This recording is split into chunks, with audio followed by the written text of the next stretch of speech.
Hello folks, MJ Hobby Corner here. A very busy day in the studio today. I'm actually beginning to paint Julie's transport. This is her high elf tank for transport tank for her high elf army that we're setting up a game of Grim Dark Future. So getting that painted up. You'll probably see it all finished in another video. And also creating some more little foam starships. I have some hive ships coming. You'll probably see that next week. But in this video, what I will be focusing on is terrain, because I want to play a few starship games, namely FTL. That's what we're going to start with, one-page rules. And I need terrain. And one of the most common terrain pieces that I see, and terrain pieces that I used to use in our games of Battlefleet Gothic way back, were asteroids. That's a very common terrain piece, very easy terrain piece to make. And Julie, as we speak, she's actually helping me by making some asteroids. And there's a lot of different space terrain that you can make to give variety to your space tables. With space, it's a little bit difficult. You have to first of all decide where are your battles going to be taking place. In most cases, I would suspect, even though we're playing fictitious battles, right? It's science fiction. We do have some leeway in the stuff we create. I suspect that most battles would take place in orbits, right? Around planets, around worlds, around moons, whatever it is, because that's where the resources would be, right? If if it was a territorial battle or whatever, I suspect that these orbital areas would be the most important sites for battles to take place. However, there's no reason why we can't, play in different environments. An asteroid field, a mining colony, right? Maybe in some asteroid field. That would be cool. Maybe a ship graveyard with floating wrecks everywhere. And so we can just have that on the table as well.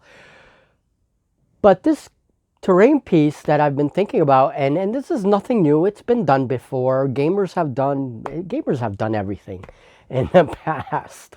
And so it's nothing new, but I am trying a slightly new technique. And what I've decided is to make some nebula. And I want to fight a couple of battles in and around a nebula, right? So this terrain has to be modular. I have to be able to move the pieces around so I can set them up whichever way I want and represent a nebula. I also want them in different heights. I think that would be really cool. So have some of them as scatter terrain pieces that will be on the table, and then some of them that will be raised from the table up a little higher. I think that would be really cool. So that's what I'm doing now, and let's go to my crafts bench, and I'll show you how I make these nebula. To make my nebula terrain, I need pieces of cotton, and this is the coarse cotton that you find in like pillows. It's not the soft stuff.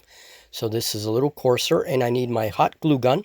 Also pieces of cardboard that I cut for the bases, and barbecue sticks. So for the cardboard, I take some of the bases and I put hot glue all around the edges to seal up the corrugation.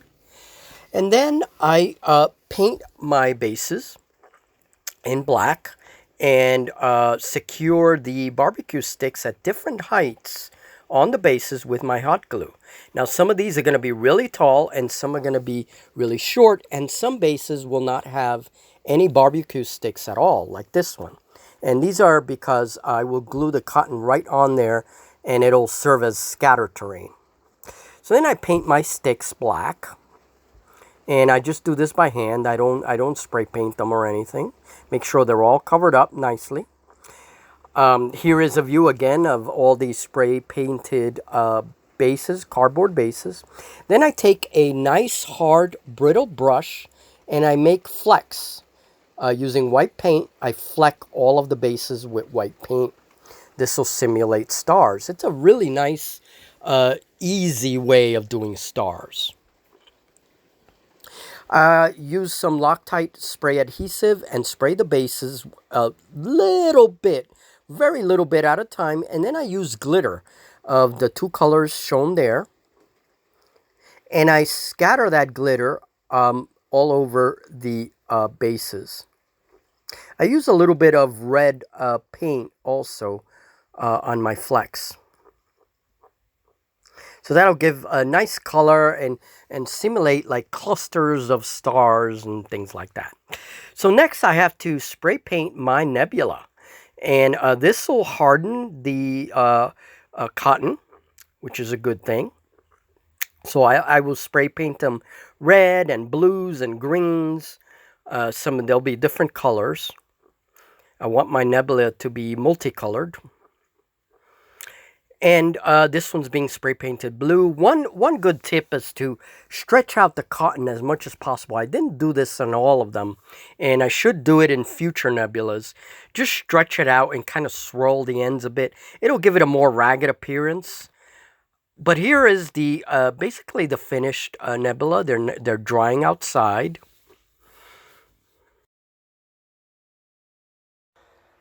Okay, so it's time to assemble the nebulas. So for this tall one, I'm going to put a little bit of hot glue right around that level. And then I'm just going to impale the cotton, squeeze it a bit, make sure it sticks to that hot glue.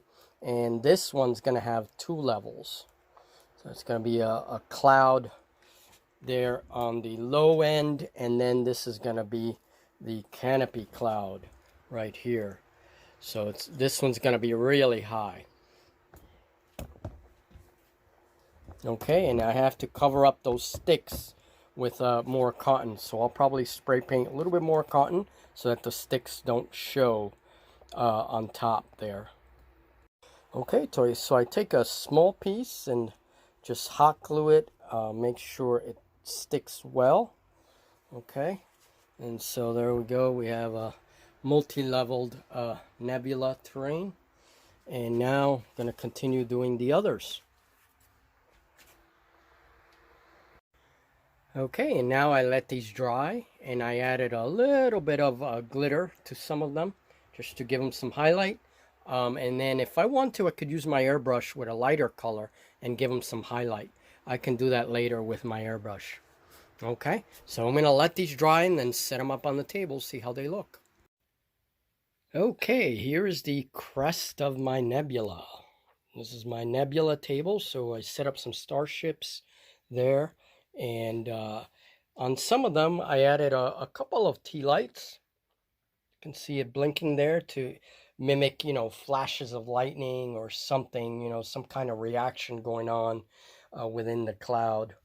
So pretty neat. And then I covered the sticks a bit with more cotton and just added more blue stuff to cover up the sticks as best I could, right? And then added some flecking of yellow paint to the clouds themselves just to give a little texture to simulate, particles and things. But here is the opposing fleet, flying by the rest of the nebula.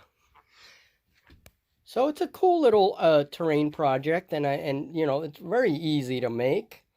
And I think we can come up with some really cool house rules. We can make the nebula hazardous terrain if we wanted to. Whatever. I mean, we can do a bunch of things with it. Maybe it interferes with communication systems, or, interferes with tracking systems. And so,